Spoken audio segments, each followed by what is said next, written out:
Hello and welcome to the Claret and Blue podcast post-match reaction for Aston Villa's progression to the Europa League Quarter Final after beating Lille over two legs with a clean sheet across both games as well. I'm your host, Dan Rolinson, and this podcast is sponsored by NordVPN and Sailey, and the links for those are in the description down below.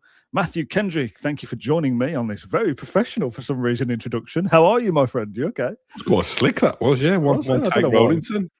Quite pleased with that. See Villa win, and then you suddenly become the prime anchor man. Super John's back. He's raised the professionalism of the whole group. Yeah, it was took a while to get going, but there was never any real doubt about 45 minutes. I don't think. Yeah, first half was a little bit of a non-event, but you know, I thought one of the things that probably won us the game ultimately was going a bit more direct and moving the ball from front to back a bit more quickly. I mean, they played a high line at times, so I think it helps us to that end. But yeah, I thought it was just what the doctor ordered, really. Those, you know, obviously we had the nightmare at Old Trafford in between the two, but those two games I think have probably given us as fans and given the players and the squad that little bit of belief that, you know, we still are a pretty good team. We've still got, you know, we can keep clean sheets, we can score goals. So hopefully it's the kick up the arse that we need for the running, really, on two fronts. Yeah, it feels like an important moment, doesn't it? And you know, part of me was, and we said in the preview content that we did, of it's all about the result here. If we play poorly but we get through, we'll all just take it and get on with our lives. It's just about still, you know, coming out the other side of that international break and you're still in Europe. That's the main thing. But we actually played well in periods. The first half was a complete non-event, and we'll touch on that in a second. But the second half, once we scored, you saw a little bit more confidence in the players and a bit more belief, and maybe a little bit of the pressure leaving them a little bit of like, okay, we should be okay here with 2 goals to the good in the tie. Just to kind of mark the opening of this, a very professional performance, I think, is the way to describe it. But going into this, make no mistake, that was a big pressure game. Right, something that we often criticise Villa for. When the chips are down, they crumble, they suffer. Yes, we were ahead in the first leg, but there's still pressure on tonight. If Lille had scored early, you could imagine what Villa Park would have been like. So let's put a big tick next to the box of that was a game that was a big moment and big pressure to progress through this tournament, and we've handled it very well. Yeah, I don't know what the Spanish is for it, but it was like 4 words: just get the job done. And I think that's what they set out to do. Interesting, isn't it, really? You don't see Ezri Konsa left out the team. Yeah, I think that is interesting. Very. So that was a little bit of a surprise for me, to be honest. I don't think Konsa was particularly great at Old Trafford on Sunday, but neither were many of them. But Big Vic came in and did a job again, didn't he? I thought he never really put a foot wrong, to be honest. He gone for the kind of, gone for the Phantom of the Opera, Robert Lewandowski, man in the mask look. But I thought he did really well. I thought he was one of well, we can probably get to it. One of my top 3, I think, today. Not that he was overly exerted, but to come in from the cold, really, he hasn't been involved much of late. I thought he was really good. And sometimes I neglect him, I overlook him when he does play. But I thought he came in and did a really, really assured job. Agreed. And played his part towards that clean sheet. Yeah, I don't want to kind of make too much of the Konsa thing because it'll be, Konsa dropped and a rotation, I guess, and you make changes. That felt like a team going into it of, like that's the kind of team I think most of us would like to just try something different. We spoke about it for a few weeks and it's been, very similar, but there's no Buendia, no Watkins, no Konsa. It's just different and it felt different. Now, whether that means that Lindelof and Maatsen and the likes that come in for this one now play for the rest of the season, I doubt it. Maybe Konsa comes back in for West Ham and it's horses for courses and stuff. But I don't know, that team's played well. They've kept a clean sheet. They deserve to go again. Something we spoke about actually on the Q&A, there was a question at the very end that was, what's Unai Emery's biggest mistake this season that's not regarding injuries? So I think the biggest mistake most people think of is playing Kamara against Tottenham because that's gone on to lead him to get injured. But I said not committing to Torres and Maatsen. I think they're a better combination than Mings and Dean. It's younger, it's a bit more energetic, it's a different profile. And yes, Dean and Mings maybe defensively better, maybe not. But they're in the team to be more solid. Maatsen and Torres, yeah, they might make mistakes, but so have Mings and Dean at the moment. They've not been playing to their best game either, but at least Maatsen and Torres offer you something going the other way. I would like us to commit to that as being, that's the kind of first choice defence, I think, whether it includes Lindelof or not. And you'd expect Cash to replace Bogard as well in the next game. But it just feels nicer. It feels a better balance, I think. Yeah, no, we had a good natter, didn't we, the other day about recruitment and how Villa are going to have to transition from an aging squad into, whatever future Villa looks like. And isn't that an example? I suppose you could say that future Villa is more likely to look like Maatsen and Torres than Dean and Mings. But while we're still competing on a couple of fronts, I do think, I don't think Emery's ever going to necessarily, he's not going to like Martin O'Neill it and name the same 11, all the time. I just thought it was, I thought it was an interesting vibe around Villa Park tonight, and I don't want to start. We've won the game. We're through to the quarterfinal. We're through to the quarterfinals of a European competition. Let's take a moment and reflect on that, Dan. To be honest, I know you don't get a trophy for being in the quarterfinal, or a little kind of badge that you can sew on your swimming trunk says, I made it to the last 8 again. But that's no mean feat, really, for an Aston Villa team that was marooned or clareted. Was marooned outside of the European football for a long time. So I think we should be really, really pleased and grateful. We've all kind of had faces like smacked arses in the last kind of couple of months as we've seen another, defeat in the or seen points slipping away in the league. But that's an achievement for me. Not much of one if we don't go and win the next round and the next round and the final round.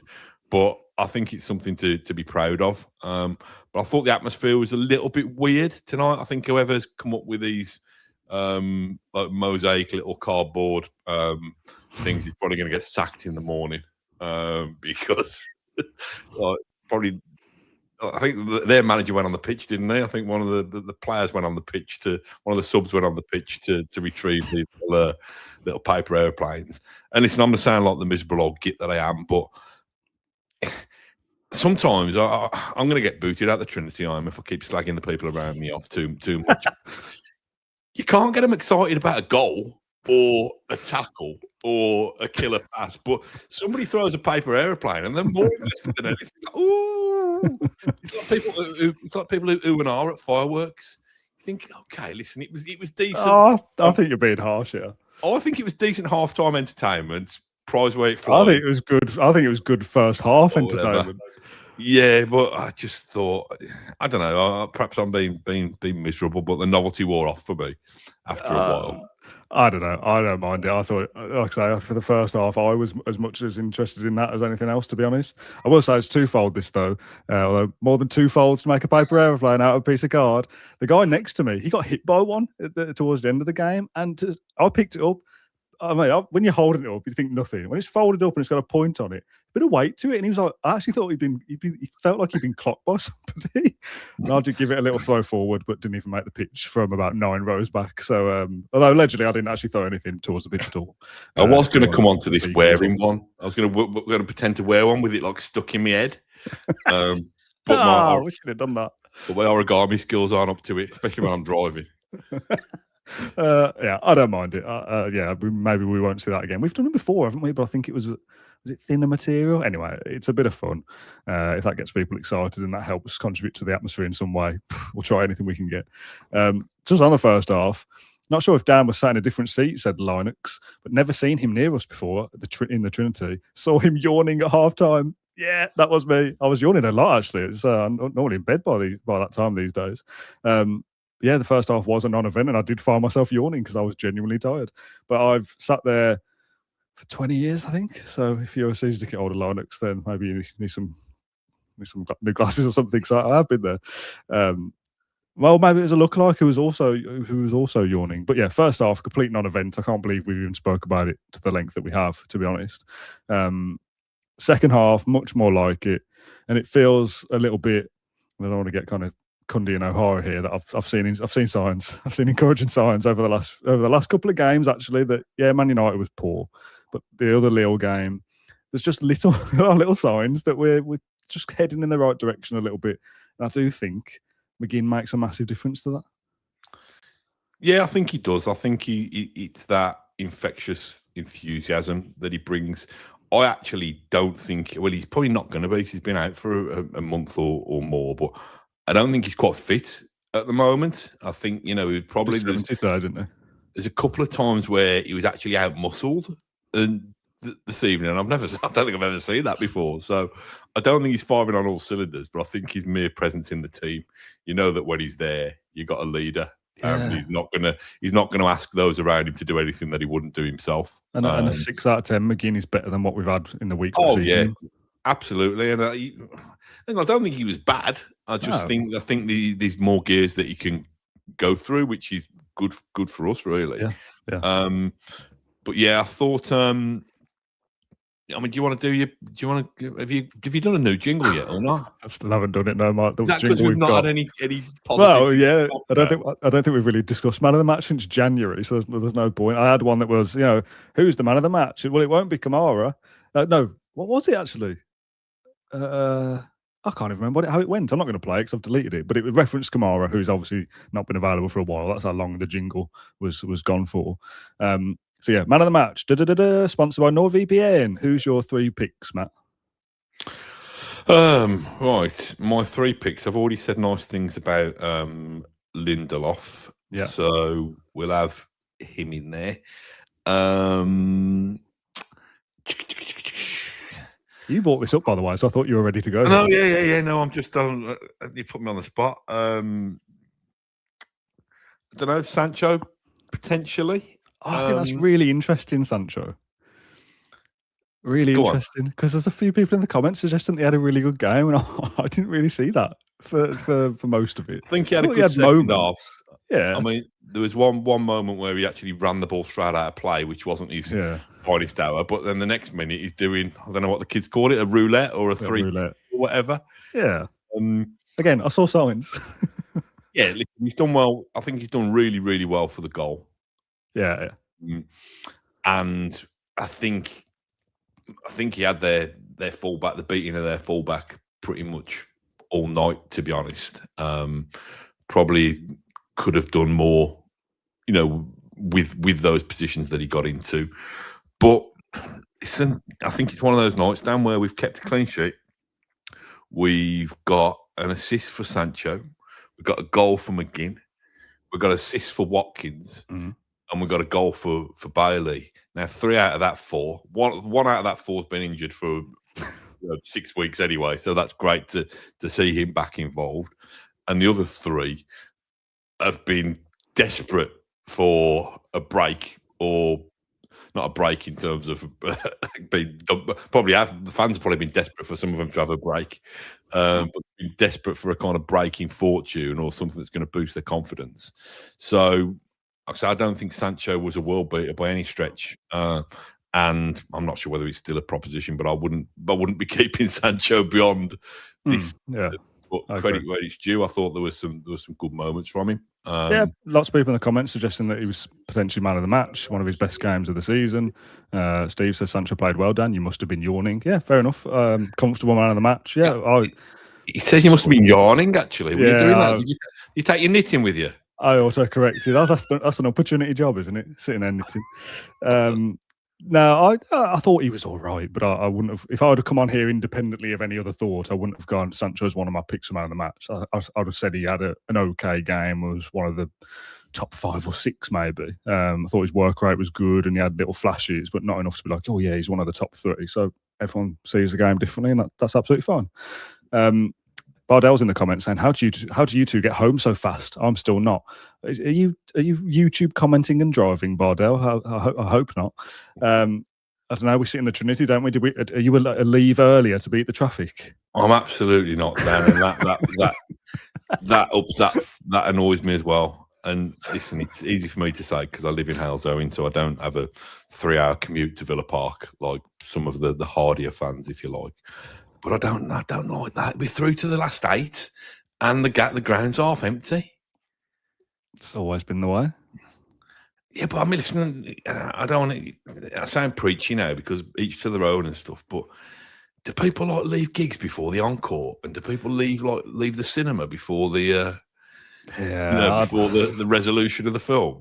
I think this is difficult territory because the people who do it are well within their rights to do it, and will be like, they've been home, they're asleep anyway. They've been home for the last 4 hours. I don't know. I also don't get it because you're right. You compare it to other stuff, and you wouldn't leave anything else early. But maybe getting away from Villa Park is more difficult than getting away from other things. But then I've been to comedy shows and stuff, and been sat in a multi-story car park for like an hour, not being able to move. And if I'd left the comedy show 20 minutes early, would I have got out the car park quicker? Yeah, probably. But it wouldn't even cross your mind. So I don't really know why it's such a big thing. But again, I don't want to kind of appear to be criticising people here because I know I'll get battered in the comments for, well, I paid my ticket, I can do what I want. And that's fine, you can. But I stayed till the end and have done for basically every game for the rest of the whole time I've been going there. I did leave early once. I can't remember what game that was now. But I don't know what I'm talking about this. So if you're 6-0 down, yeah, fair enough. But we've won. You're through to the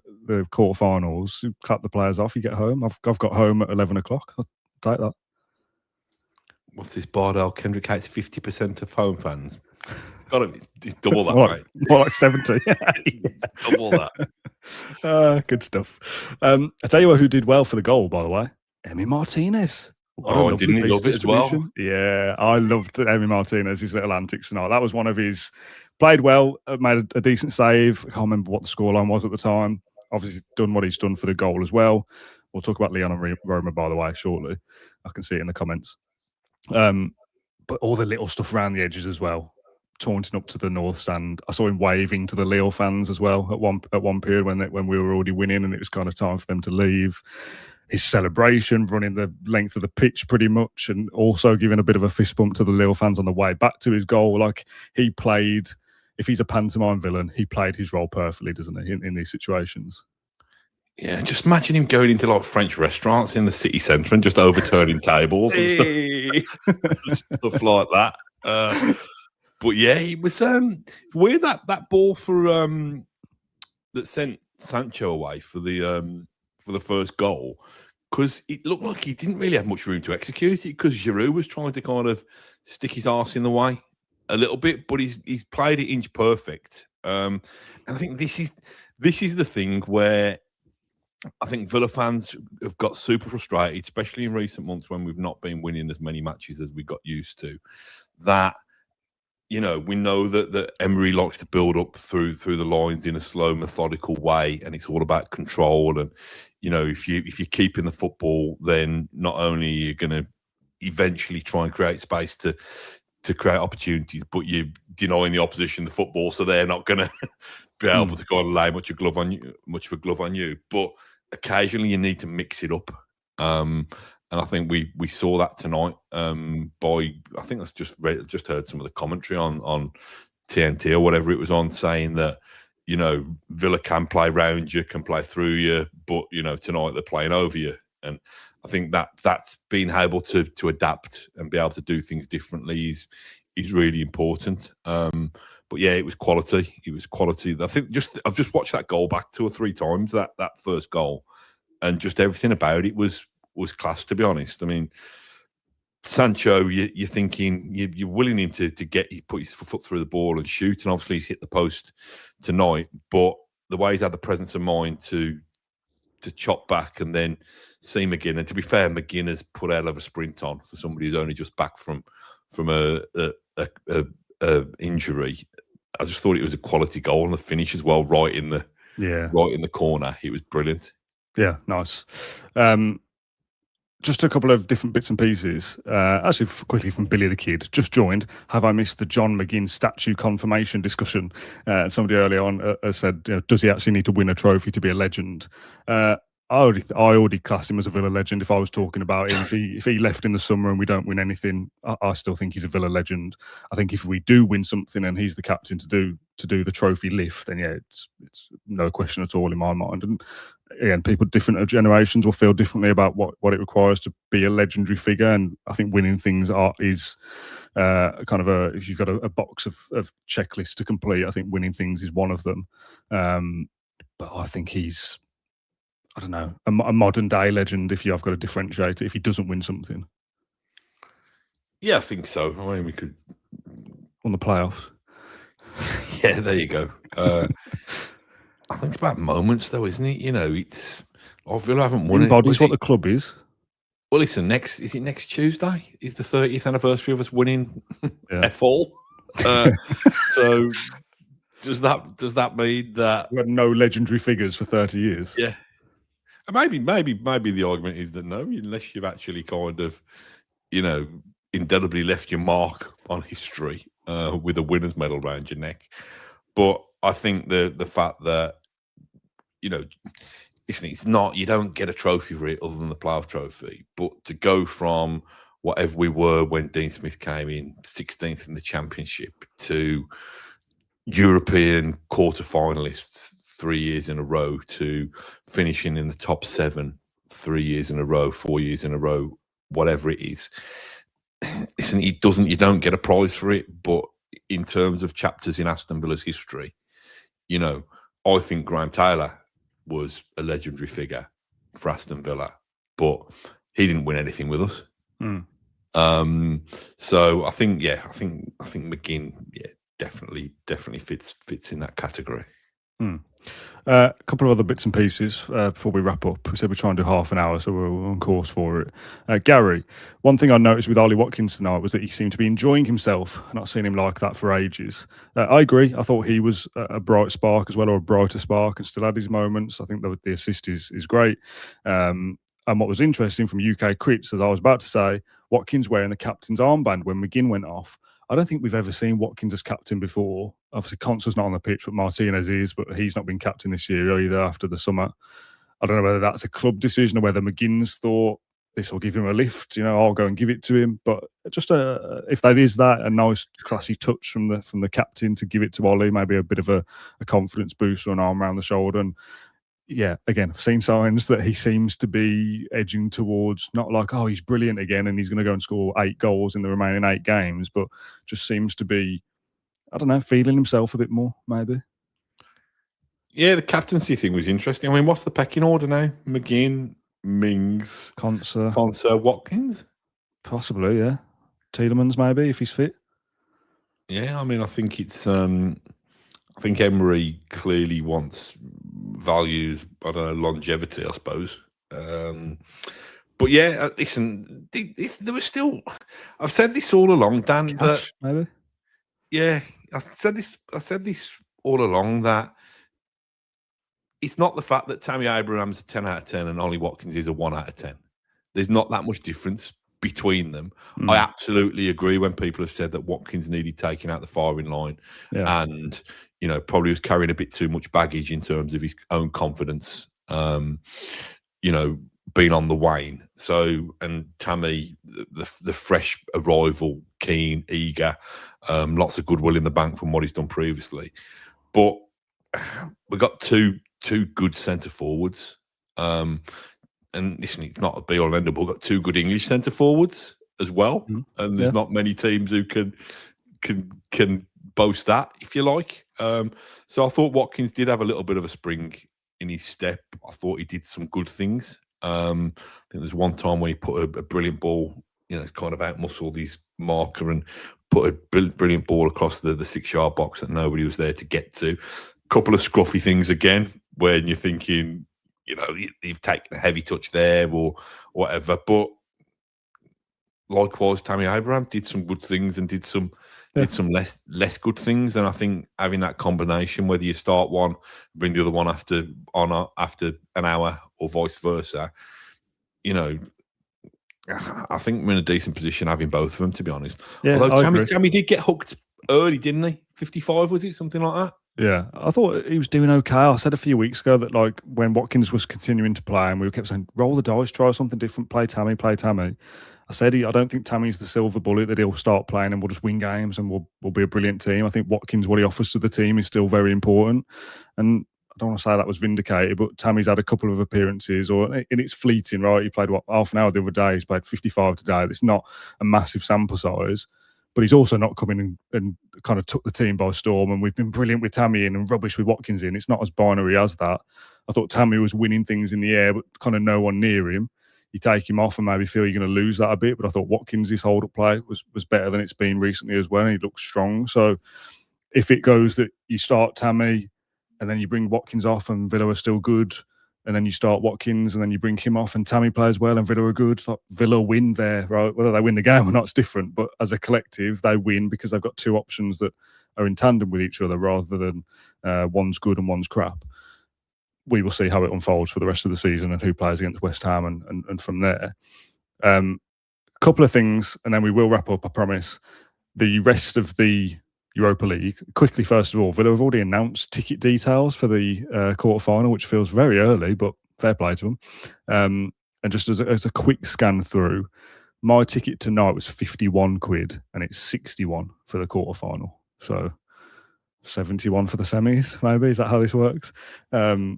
Those tickets are available March 23rd for season ticket holders to get their seats. So, to be fair, it's only next Monday, so I can see why I've had to go with it.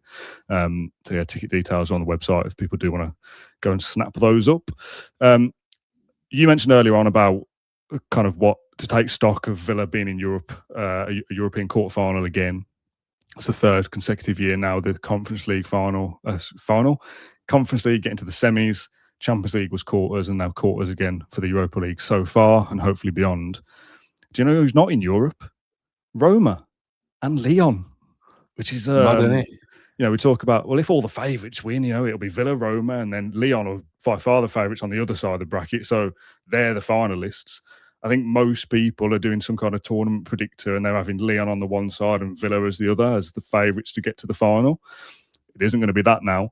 And I'm glad it's not Roma and Marlon, not because I'm scared that he's going to knock us out of the competition. That may well have happened. I'm just sick of hearing about it. I don't want to play them.